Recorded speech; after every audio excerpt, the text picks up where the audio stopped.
Welcome to Timeless Wisdom with Dennis Prager. Hear thousands of hours of Dennis's lectures, courses, and classic radio programs. And to purchase Dennis Prager's Rational Bibles, go to DennisPrager.com. Next obstacle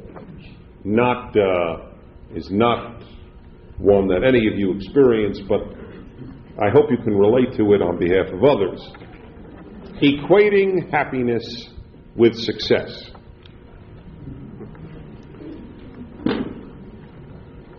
This is it is a universal problem, but it is even truer in a competitive place like America, the Western world generally, and certainly the United States. I will prove to you what a no-win situation that is. This will help you immensely. And here it is. It is a classic no-win situation. There are only two possibilities. You attain that success. You don't attain that success. In either case, you're finished. If you attain the success that you have equated with happiness and find that you're still not happy, you're finished. There is nothing more frustrating in life than attaining what we thought would bring us happiness and find out that it isn't worth, I don't want to use the thing that I'm thinking of, a barrel of licorice. Okay? Just, that is a terrible thing. On the other hand, if you don't attain it, you will walk around permanently unhappy over not having attained it. Either way, you are finished. How do I know? Well, first of all, there's a very simple rule of thumb I would suggest to all of you.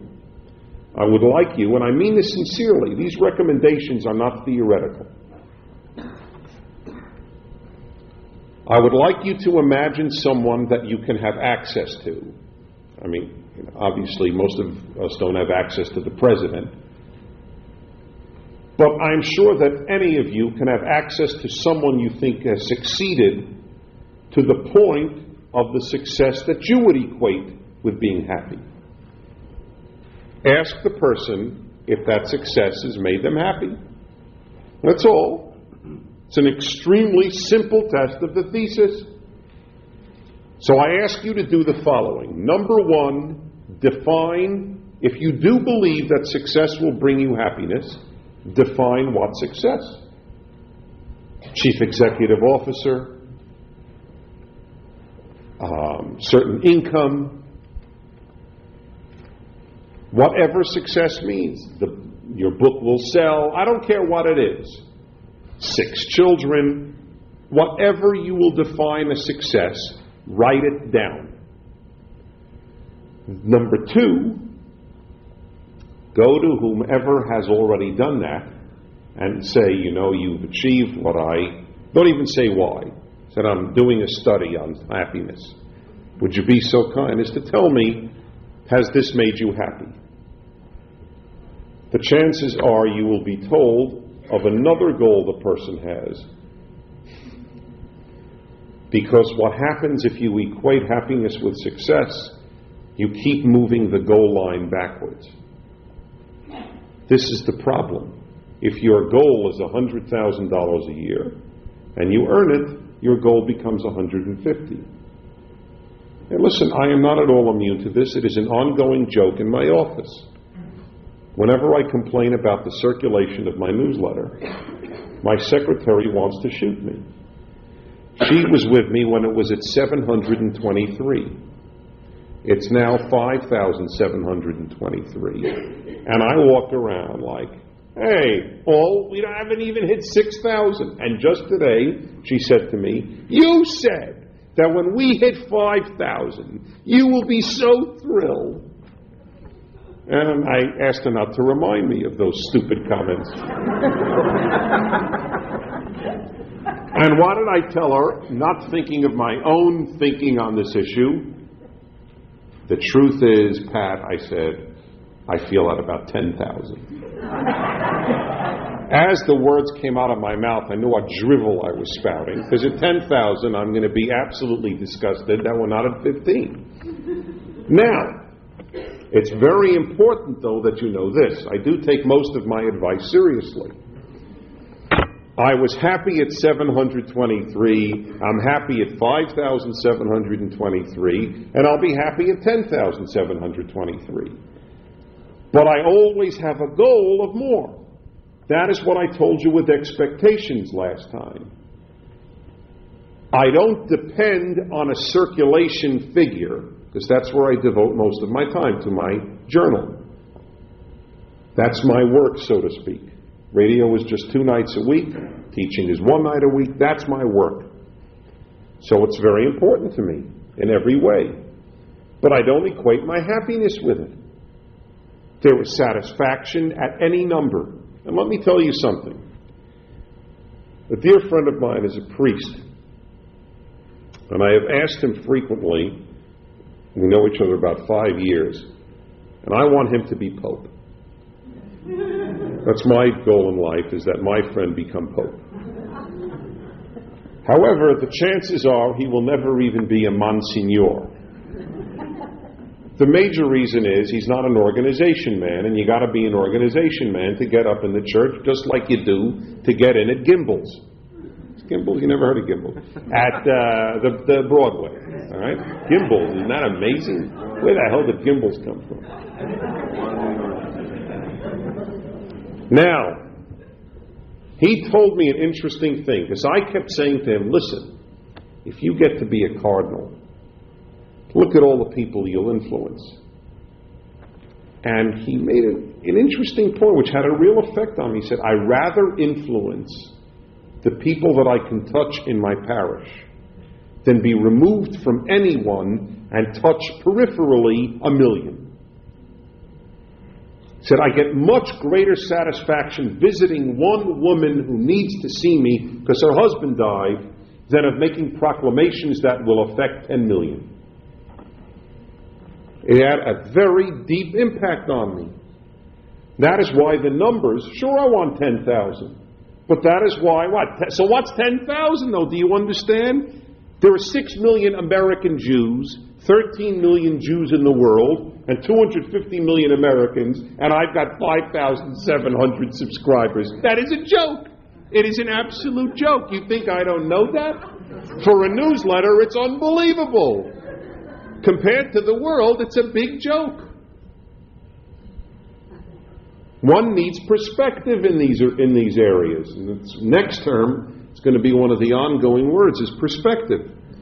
So I don't have a figure at which I'll be happy. I'm happy. I get a letter from somebody, your article touched me, I gave it to my child, it influenced my child. That is real, that's joy.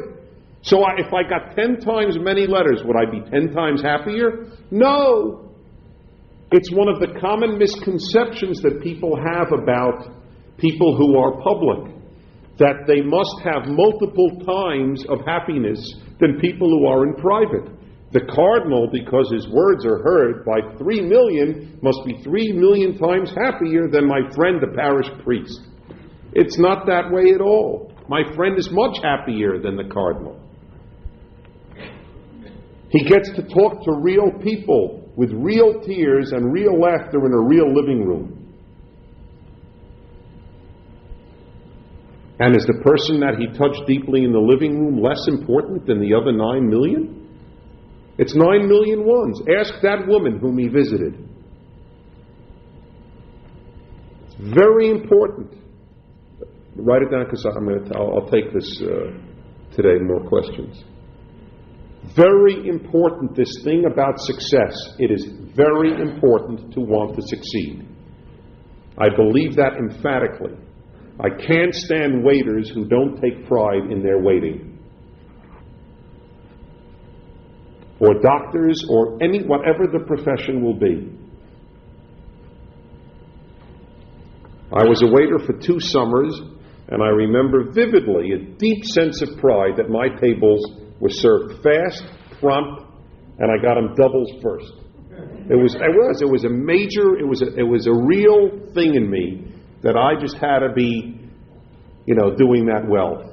In this regard, therefore, I was going to say that I'd be the best waiter I could be, and this brings an important statement, again from Jewish sources, that is very helpful.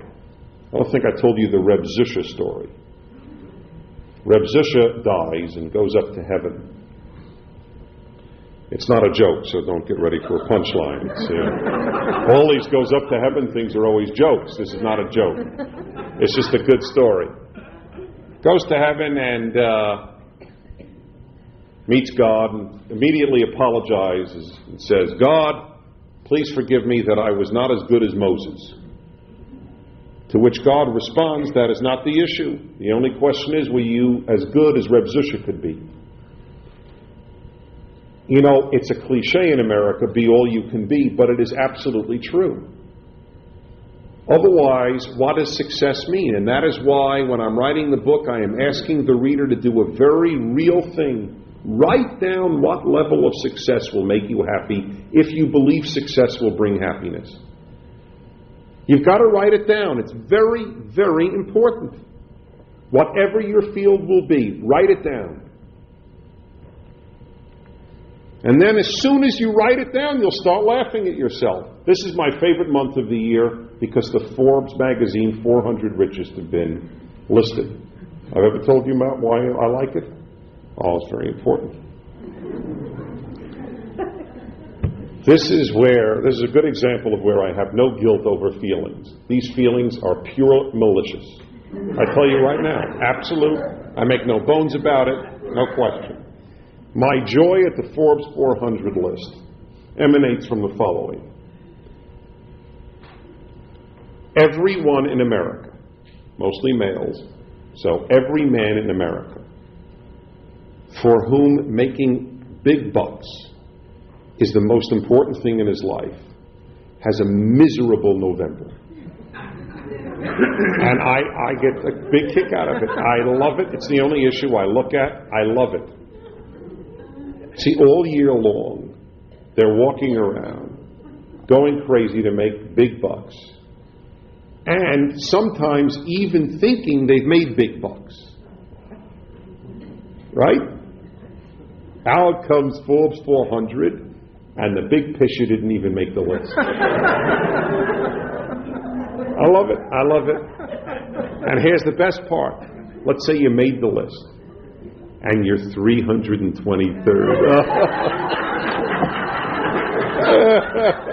He's 323rd. What a nerd. What a nerd. 323rd, my God. Would anybody be happy if they were listed 323rd in a graduating class? Can you imagine that? It's downright demeaning to be on that list. But you think number 3 is happy? Number 3 is sitting there knowing there are 2 guys ahead of him. Now, how about number 1? Right. We all assume number 1 is thrilled. Even on the possibility. Let's say he is. Let's say number 1 is absolutely the quintessence of happiness on earth. I don't believe it for a second, but let's say he is. So do you realize how terrible that is for the rest of us? That's how I always feel when BMW comes out with a new model. I get such a kick out of it. All the people who thought that the great last model is going to bring them happiness, their day is ruined. They spent $62,000, and that doesn't include dealer preparation charges, for a 720i, and BMW pulls the rug under them with a 725. It has 92 valves in its engine. The thing is actually a steam engine. It could pull a train. I get a charge out of all of it. It undermines everybody's possibilities for happiness. Anyone who equates any of this stuff. See, the joke is, though, and listen, I told you already with the numbers, the circulation numbers. I'm as lured by all of this as any of you. But that is just a good example of why you got to have the brain talk to the feelings. I talked to you about insatiability, right? Here's a good example. Monetarily, we're insatiable. We're insatiable with success. At what point, you've got to answer your question. Whatever you wrote down for the success, at what point will you say, I've now succeeded? That's the trouble, by the way, with hedonism. Hedonism and success are both like the proverbial touchdown, the goalposts at a football game. Every time you gain 10 yards, they move the goalpost back 10 yards. So you're constantly gaining yardage, but you never can say, I finally have a touchdown. I have finally scored. When can you say that in your life about success? Whatever is your profession, that's usually associated professionally and monetarily. At what point? What will do it? And for parents for whom relying on the kids, what will they have to do to make you happy? In other words, what level, what will you define? If this is done, I will become happy. Then you start to realize none of this works. That clearly it's not the area to look to. I will add, though, since I live in the real world, failure is not a guarantor of happiness. That's very important. Success doesn't guarantee happiness, but failure certainly doesn't. The trick is not to fail. The trick is not to identify success with happiness. That's the key thing here. And that is why I would ask you, as I did before, define it, find somebody who's met that definition, and then find out. But I know in your gut you know what the answer will be. A rabbi once made a great comment, and I don't usually remember comments, but it had a deep impact on me. He said, I've met a lot of men on their proverbial deathbeds, in the hospitals when they were dying. I never met one who said, God, I regret I didn't spend more time at the office. In that regard, I think it's a very helpful thing to think, what do you want to be able to say on your deathbed? It's not at all, to me, macabre or sad. I think it's a very real thing to look into. That's why I always threaten people with the television thing on their tombstone. Here lies so-and-so who watched 82,332 hours of television. Is that what you want to say? What do you want to say? My friend wants to be able to have these memories of touching those people in the living rooms, not of being able to have risen high in his church. That too made a very big impact on me and very much quieted my own screaming inside me for big stuff. I wanted to run for office. I understood that. The thought that I would be talking and only to 100 here, 300 here, writing articles here, when I could be a congressman? That's what all my friends were saying, thinking, right, Dennis, you have this talent, you should be in Congress. Right? You're all looking at me like, sure, it's such a great thing, Congress. Which is exactly what I learned and realized, because we all know what a deep impact congressmen have on our lives, if we could only name them.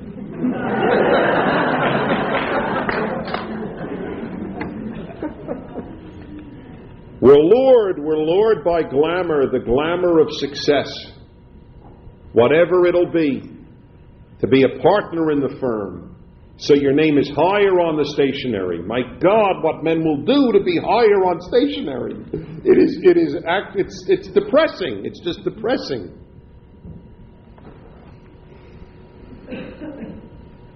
Another thing on success. Ask yourself another question. Why? Why do you want that success? Oh, God, will that open up tremendous insights into your own mind for you? That is probably among the most painful questions most lawyers, businessmen, and other professionals can ask themselves. Why do I really want that success? You got to do it honestly. It's the sort of thing that's worthy of a self-analysis with a professional. Lie on a couch and stare at the ceiling and ask yourself, why do I want it? Well, for many it'll be money, but you got to go much deeper than that. Why do you want so much money? Why? It's a fair question. For security, find out how secure you really are, and maybe you have very deep insecurities. A lot of people who were raised during the Depression are secure at no income. No income makes them secure. When you didn't have a lunch to have, when you didn't know where you would sleep at night, you learned to be insecure. Or is it so that you could tell others how much money you have? Which, for many who didn't grow up in the Depression, is a very real reason. That's what animates certain jewelry, certain cars, certain houses, certain everything. The ability to say, I have succeeded. Then you have to ask yourself the question, why is it so important that I make this announcement? Why is it so important? Do I not realize in myself what I have done? Is there nothing else I have to show in life? That's all I have to show for? Is if I can make a public announcement? That's very important. In that regard, I have always wondered, and I don't know, I know that I wanted to do a study of this, and maybe one of you have ever read one, the place of jewelry in a woman's life. And I say this non-critically, because or at least not more critically than I say about men and cars and boats and all the other stuff. But clearly at a certain point especially, my favorite is when it spends most of its time in a vault. It's got to be purely psychological. There's not even an intrinsic use. At least the guy with his BMW, he enjoys it, theoretically. But diamonds aren't even enjoyed most of the time. They're hidden. And when they're worn, and when there must be a psychological element, it's worth finding out. You'll know yourself better if you ask, why is that success meaningful? That is why I come back in this regard to what my friend did, and which I have felt in my life and has given me a lot of peace.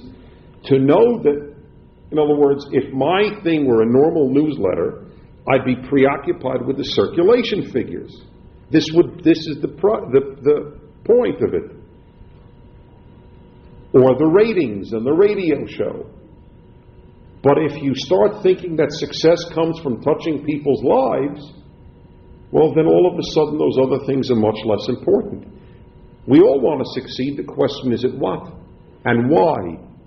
And learning that about yourself is extremely worthwhile. I have a friend who used to make an extremely good living as an accountant in financial things, and then spend about half the rest of the year just doing charitable work. He earned enough that period of time of the year to support himself quite nicely, thank you. Found that doubling his income would do nothing except double his income. The only thing he would achieve by doubling his income was a doubled income. But the other part of the year, doing charity work for organizations that needed financial advice, was infinitely more success and rewarding. That's why you have to ask yourself. That's with the money. If you really ask yourself about success, you may come to another reason. You want to impress your mother. Who knows how much of what you're doing is to impress your father? To impress your mother. Remember in New Yorker magazine, they had a cartoon once of some regal guy on horseback. This is a monument to General William Braddock, diplomat, statesman, soldier, philanthropist, and still a disappointment to his mother.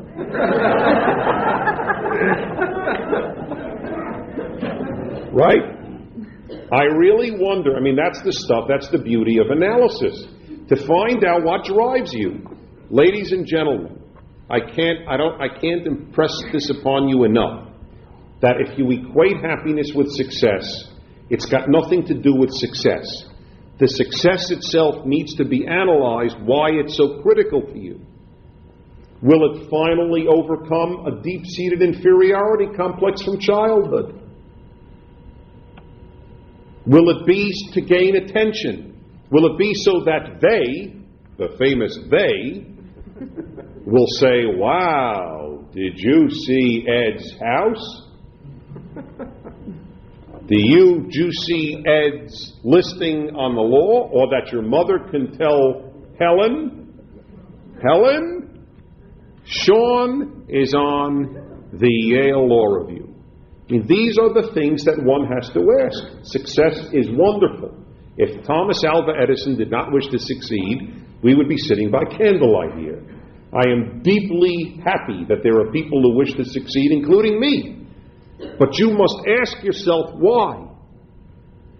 That's the key question here. To prove to yourself something, to prove to someone else something, that it's such a good indicator of what's really gurgling beneath the surface of your own life.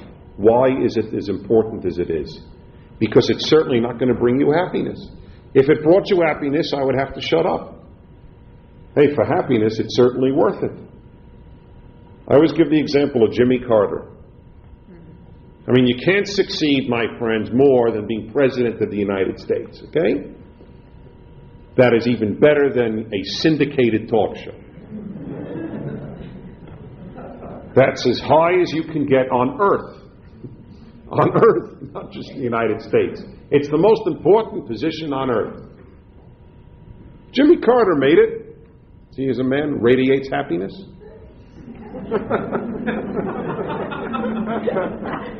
Jimmy Carter strikes me as the unhappiest man in public life. I'm sure there are unhappier people in private life. He's a driven, unhappy man. He said it. That's why he lost, by the way. Remember he was talking about the malaise in America? Most Americans thought it was the malaise in President Carter. And that's what happened. And then who did we elect? The happiest man in America. That's exactly, we went from opposite to opposite, from the unhappiest man in America to the happiest man in America. And unhappy people hate happy people. It's a rule of life. So what's part of the reason I think that Reagan was hated? He was too happy. It just bothered Jews. Jews are an unhappy group, and it bothered them. He shouldn't be so happy. He didn't suffer enough. It's disgusting. He should eat maror. That is how Jews think. Right? Is that not true? That is a Jewish man. That's why Jews hated him. Carter they liked. He's unhappy like us. Oh, he's an honorary Jew.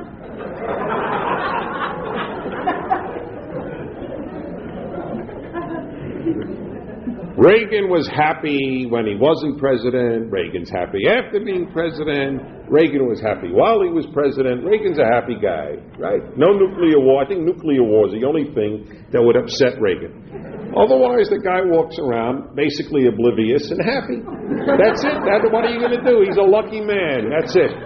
But in all honesty, nobody would say, oh, it was getting elected that made him happy. It wasn't.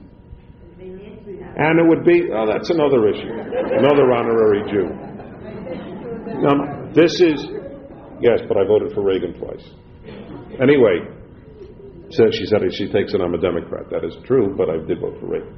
Anyway, the point is, it doesn't work. Anyone you could think of in personal life, public life, it doesn't work.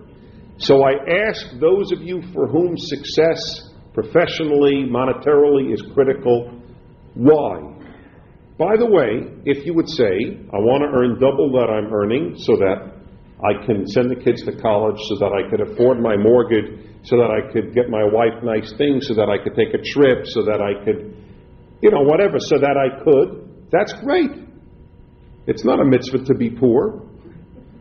No, absolutely. I'm not arguing here, folks, if you only knew the joys of poverty. I don't argue that for a minute. Not at all. But again, if money is an end or money is a means. If it's an end in itself, I just want to be wealthy, then there's a reason to show off, to impress, whatever. But if it's because, hey, you know what, I love to spend money on things that I enjoy, I love life. I like to take trips. I like to do this. That's fine. But Imelda Marcos had, 4,000 pairs of shoes? No, it's a fair question. There's no question. This is the classic psychopathologic thing. Thank God she didn't collect cadavers. No, I know. I don't know. Idi Amin did. I don't mean that at all sarcastically. When you have third world dictators, I personally prefer those who collect shoes. Okay? Let me tell you, among dictators, they're the more benign ones. Shoes, alligator belts, that's fine by me. You should live and be well. Idi Amin stuffed people in his refrigerator. So before we muck, I'm using her as an example, though. I am convinced that she thought each new pair would bring her some happiness. It's the only possible thing. Shopping is a problem, because I am guilty. I enjoy it. Not going to the store. I enjoy getting things that I like. But everything within, certain parameters. It's an ongoing debate between me and my older brother. Since we are children, we both love music, really love it. My brother had, any of you who remember stereo equipment at all will remember this label, a KLH stereo. I think he bought it for $190.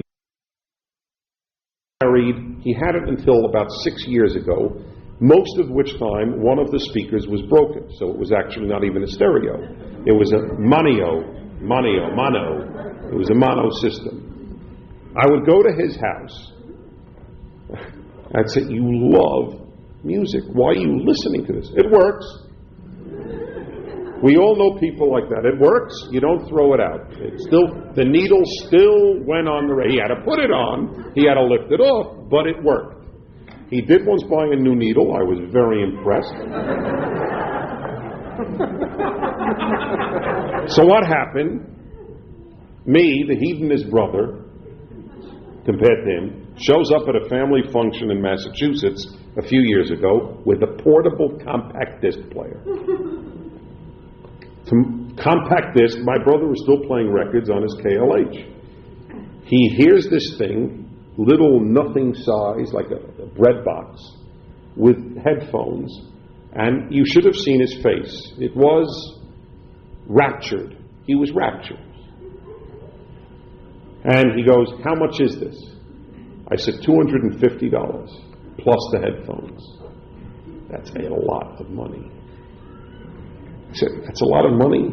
My brother, God bless him, is a very successful doctor at Ashley Pavilion of Columbia Presbyterian Hospital. Okay? Thank God doctors do well at Columbia Presbyterian, one of the most prestigious hospitals in America. $250, and he loves music, and he's still at a KLH. So I am here to tell you, it is a good thing to enjoy life with your money. On the other hand, the other extreme is the Imelda Marcos, and that is where one has to analyze why. So we've asked why the success, why money to impress others, insecurities, overcome childhood inferiority, impress your parents, and get adoration. Okay? Therefore, as I conclude this part, you must either redefine success or understand you will be unhappy. You must redefine success or drop it from your goals. But most people can't. We want to be successful. The question in life is at what? Next term I will offer answers to at what. This term I can only tell you, I can promise you, guarantee you, that in the normal ways in which it is in America, it won't work. Somebody must do an analysis of why in America fame is so important to people. The glamour, why glamour in this country is so big. I don't understand it. It is not true elsewhere. It is not true. It is in that part. There are a lot of miserable things in Europe. But the passionate urge to be known by many people is quintessentially American. But it doesn't work either, obviously, as a source of happiness. One biblical thing to conclude this chapter that I have found very helpful in my life: Moses never arrived in the promised land. Nobody arrives in the promised land. It has been a very great source of comfort to me. It is a great story. Moses takes the Jews out of Egypt, has the suffering with them of 40 years in the wilderness. His life is devoted to getting, his biggest desire is to get into the promised land, and God denies it to him. If Moses didn't get into Israel, you won't get into your promised land. Everybody dies frustrated. It's just a rule of life. It is. So therefore, at any given moment, be contented with the attainment you have, if you have. You don't have, then it is something for you to think about. And the biggest thing to think about is, what is attainment? And if you can learn that it is touching human beings, not in great numbers necessarily, I think that you have achieved the pinnacle of success. You know, I always say, it's ironic, people live by one set of values. We live as if certain things are important, and the second we die, the really important things are the only ones that are ever mentioned. Did you ever go to a funeral of a lawyer? Did they talk about where he went to law school? What law review he made? The cases he won? What number he was on the stationery? Did you ever go to a doctor? Or anybody's funeral? Of course you have. You know what they talk about? What sort of person he was. It's the only thing that matters. If they can't find anything good to say about him, then they talk about him professionally. But that's a come down from what they really want to talk about. Oh, so-and-so, open house to people. This woman had a smile for anybody. And then look at the kids that she was able to touch, or her kids, and and that's the stuff. Not about this business acumen. It's an interesting thing that it's at that point people know what really matters. But we live as if other stuff matters. And by the way, talked about the falsity of beauty and other things at times. It's an interesting thing. I get a lot of letters from single men at my radio show who say, women in Los Angeles, and it wouldn't matter if it's Detroit or New Orleans, but it's in LA, so they mention it. They wouldn't give me a second look until I got a better car.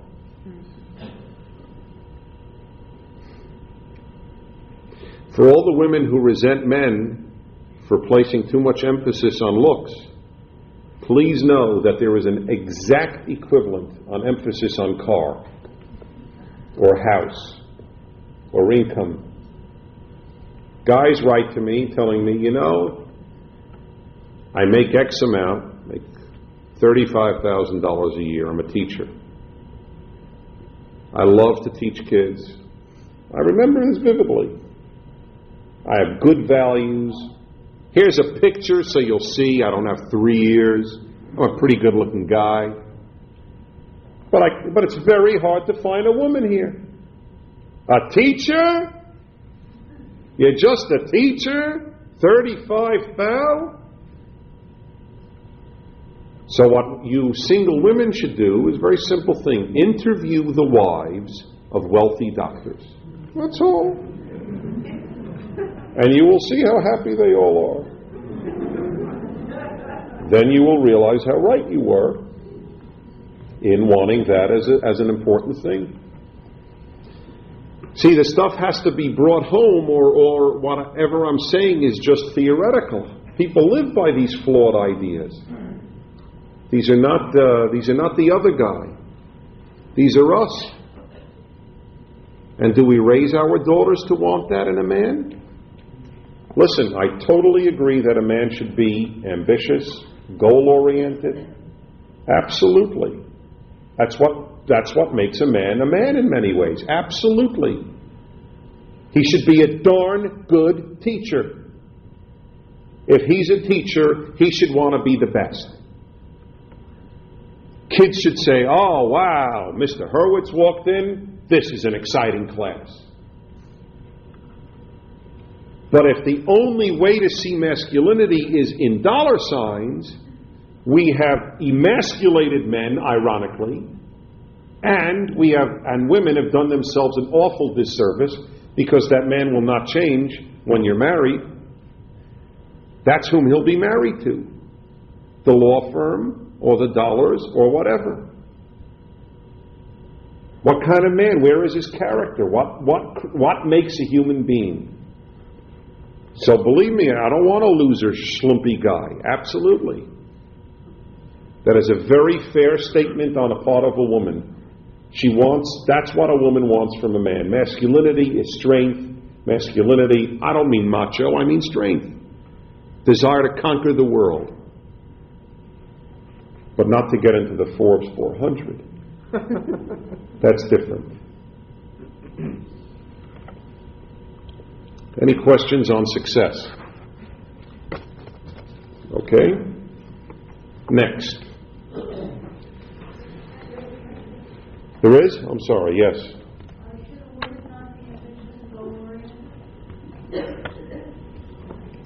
Everything, the question was, should a woman not be ambitious and goal-oriented? Everything that I have said applies to both sexes. However, a woman has to ask herself if she wishes to define her goals in career terms. Does she want it, or does she think society wants her to do it? That's all I would say. I truly believe you must march to the beat of your own drummer. I would not tell Madame Curie to stay home. Okay? I'm very cognizant of that. I wouldn't tell the average woman to. I believe in the bumper sticker. What is it? Housework rots the mind. I believe it to be accurate.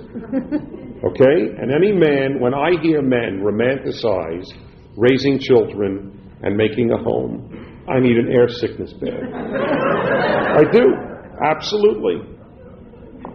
Oh no, I feel very strongly about that. Oh, it's so beautiful to raise children. Once they're raised, it's gorgeous. The process of raising them is a very mundane one. First, it's cleaning diapers, putting them to sleep, waking up at 3. Then just as you fall asleep, they wake up again. They wait. No, I really believe it. I do believe. They're asleep. That is part of the nature. There is nothing glamorous, life-fulfilling in that. Of course not. I understand that. But a woman has to ask herself, is she marching to the beat of her drummer or society's drummer? And when women used to tell me in the 70s, at the height of feminism, it was more prestigious to earn $5 an hour selling things at May Company than to volunteer for Big Sisters or Hadassah or God knows what, I knew we were in bad trouble. That it was not fulfillment, it was the ability to say, here is my check. That was the issue. Now, men are half the reason for that to be blamed. I appreciate that. I'm not blaming anyone. I'm asking a woman to answer you as honestly as I can, utterly sympathetic to a desire to work outside the house, utterly. But asking, is that truly what you want? Or is that what you think will give you worth when you have a check? That you too have a check. Has your husband made it in any way, even subtly, an issue that he wants you to bring home a check? All right, be honest. These are very painful items, but they're important ones for either sex to go through. I could only say, though, that women have a choice that men don't have. A man cannot say, I don't like career. I prefer make a little income for a few hours a week and spend the rest of my time at home or reading and doing other things. We don't have that choice. Women do. They might as well use it. Therefore, either fully career, half career, fully home. That's one of the advantages of being a woman. There are disadvantages to being a woman.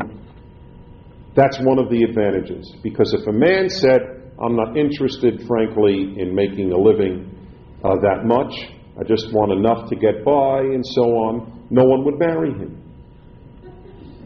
And understandably, that's what I said earlier, that's part of what makes men masculine, their ability to achieve in the outer world. Now, one could say, well, these are old stereotypical sexist views. I think that they are part of the psychobiological sexual makeup of the human species. But anyway, that's my honest answer. I thank you. Yes? A woman who wakes up at 1 in the morning to take care of the needs of her child, that's a biological thing that men have a difficult time understanding, I think. That's on the same level as that parish priest maybe meeting with a parishioner and connecting. There is a certain connection that occurs, I think, between a mother and a child, and they're meeting a need. It's kind of a biological thing built in. Good thing. Because I told my wife, when the kid's a year and a half, let me know. I'll tune in then. I said until then. And that's a very typical for male attitude. But I think there was a biological thing here. Well, I am convinced that the male ear does not hear the frequencies of baby cries. If that's what you're saying, it is remarkable that women tend to hear it while men snooze their way through the evening. But about the biological thing and children, this is a very complex issue. Wasn't it this class? No, I don't think it was actually. Wait a minute. Listen. Yes, I did call her. Yes, I did call her. My wife called her, I called her. She's been bombarded with calls. Now she wonders, is anything wrong? And now she's upset again.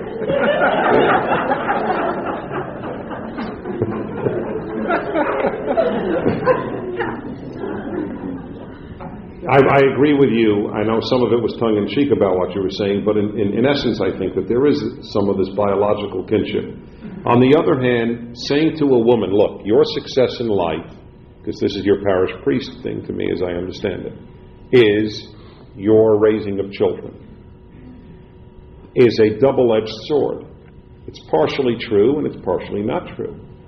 First of all, if a woman's meaning in life is going to emanate from her children, it places a terrible burden on her to produce, quote, produce, because parents are not the only producers of children. So is society, so are genes, so is television, so are peers, so is the other parent, so are grandparents, etc., etc. But it put terrible burden on her and a terrible burden on the child, because a child knows if it has become the meaning for a parent. Who wants to be their parent's meaning? Do you follow me? So that's part of the problem. That is why I'm a very passionate middle-of-the-roader on all issues. Yes? It's biological because there's a fulfillment with the connection. It doesn't necessarily mean that there has to be later on some meaningful relationship. Oh, okay. Maybe you're right, but it doesn't. Then it's not related to the question of success. Fair enough. Okay, that's all I'm saying. That's all I want to make clear. In other words, I could see a traditional male sitting in this room or traditional female saying, right, and success for the woman is touching the child. Now, there is nothing more important on earth than raising good children. The trouble is, there are many troubles. One is, it's an exceedingly difficult task. 2, you need society's help. 3, you need society's reinforcement that that is valuable. In a society that says your only value comes from a check, and so therefore a women told me, when I was director of Brandeis Bardeen, I would meet couples all the time, and we would talk and talk and talk. They would tell me there's more prestige to sell things at May Company than to raise children. I remember on Friday afternoons, it was a tradition at the Institute, the 40 couples that would be there for that weekend would introduce themselves. And I remember women would sheepishly say that they were homemakers. And they would make up terms. A domestic engineer. I'll never forget that. I'm a domestic engineer. Because it was embarrassing. But if you could say, oh, I sell at May Company, oh, that's prestigious. I'm raising children, that's not prestigious. See, that's society's problem as well as the woman's. The husband and the society have not made clear how important that is. Now, maybe in some ways it's not fully possible. There's not the glamour in that. And remember, the kids leave. Your BMW stays. It's a problem. No, I mean it. The kids do leave. And that is why it's so painful for so many mothers when the kids do leave. That's why everything is fraught with a problem. And that is why it is good to raise children, but the primary relationship, I believe, should be husband-wife. But anyway, there are many other issues that are raised here. Yes? What I don't understand is what would give women the idea that a successful man would equally want them if the woman isn't equally successful to him. I mean, if I'm a successful attorney, just take an example like that. A high-powered, wealthy attorney in Century City isn't going to want to marry his secretary, his lowly secretary. He's going to want to marry another high-powered female attorney. No way. So why?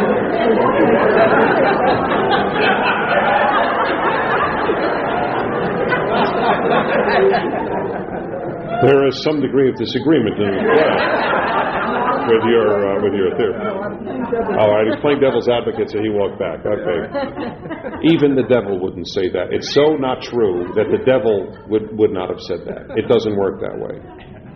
No. Why? Because that's not what men seek in women. He said, who is to say that men, high-powered attorneys, are not seeking high-powered attorneys? He said, what do you think he's going to marry? His secretary? Yeah. Exactly. Okay. That's the way it is. Next.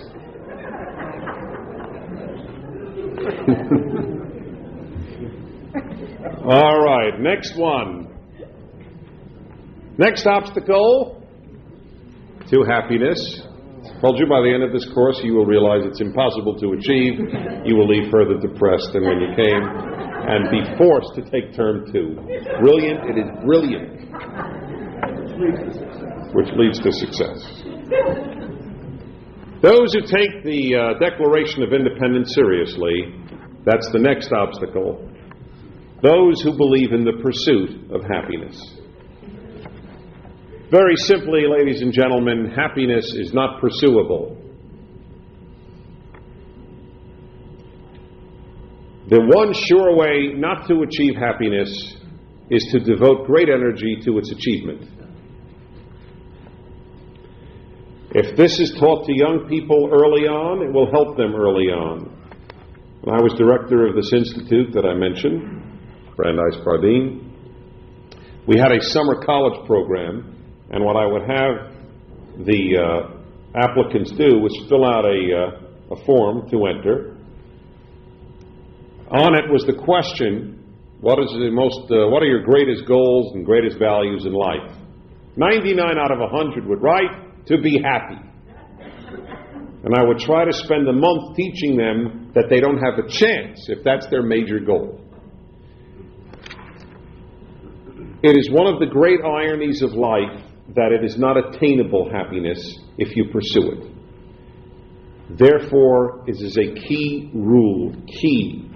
And my fear when I speak and when I write on these things, and it's the fear that I had when I first thought about even talking about this, is that certain things are so true that they don't sink in.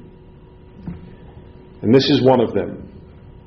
Happiness is always a byproduct of some other goal. You need another goal in life in order to achieve happiness. And life is very shrewd.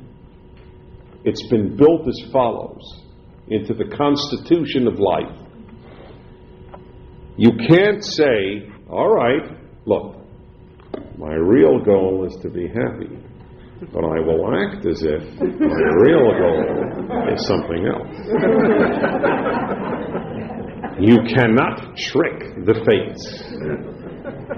They will know, and you will muff it on both. You literally must adopt another goal as more important than happiness in order to achieve happiness. Something must be more important than it. That's the killer.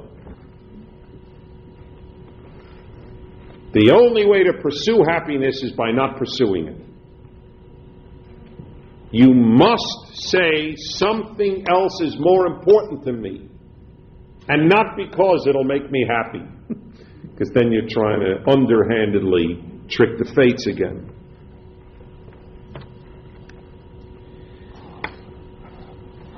That's tough. That's tough. And that is a very big, big area, which I'll discuss in the second term, of what are the other things that are possible to pursue as more important than happiness. But it is just critical that you understand that now. You can't ask what will make me happy. Which brings me to the next obstacle.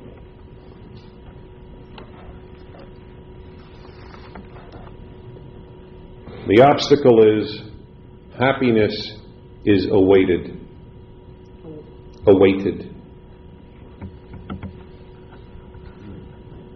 Most people, truly most people, think as follows.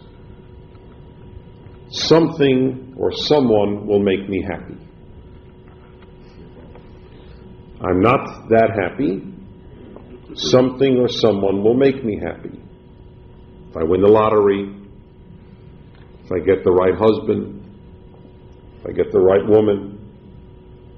I mean, how many singles do we not know who say, oh, he's miserable, but with the right girl, oh, or she's very unhappy, but with the right guy,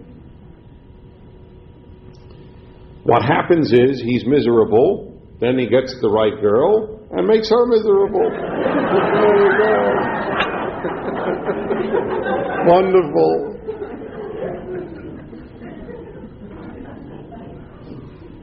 People don't make other people. I mean, look, obviously, if there was no happiness to be derived from good relationships, it would be, then life would be horrible. Of course, one can say that he will be or she will be happier. That's the point. You understand the difference between happy and happier? That's the point here. Of course, ideally, the right person should enable you to be happier. Of course. It was very depressing. He's a very happy guy. If he just meets the right girl, he'll be depressed. That's not what we're advocating here. People generally feel, I'm unhappy now, something will make me happy. Forget meeting the right person. Whatever it'll be, a raise, a vacation. There is a reliance on something to do it. I propose to you a very sobering solution to this. Instead of generally walking around unhappy, waiting to be made happy, walk around happy, waiting to be made unhappy. It's a very big difference. The general state should be one of, I am happy to be alive for whatever reasons, and however, I understand that certain things will occur to bring me unhappiness. And it's true, they will. That's one expectation you can have. But it is a very different state. That's why you have to ask yourself, I think, what is your normal state? Not what is your ecstatic state. And by the way, what happens is that thing that comes won't make you happier. It'll be a temporary surge of adrenaline, but it won't end up making you happier. I told you I would love, if any of you know of this, please let me know. I would love to see a study of lottery winners. I mean, the fervor with which people buy lottery tickets. I was in a place in Beverly Hills, the pipe store on Beverly Drive, the tobacco shop. It was in the paper, in fact. Well, I get pipe tobacco there. I couldn't get in one day. The line went out the door for lottery tickets in Beverly Hills. This was not South Central LA, where there's a dream, I'll get out of this place. Where are you going to get out of in Beverly Hills? Bel Air. Move to Bel Air. Scarsdale. I mean, what is left?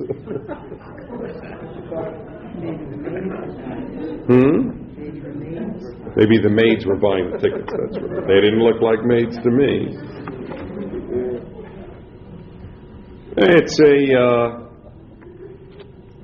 It's a problem.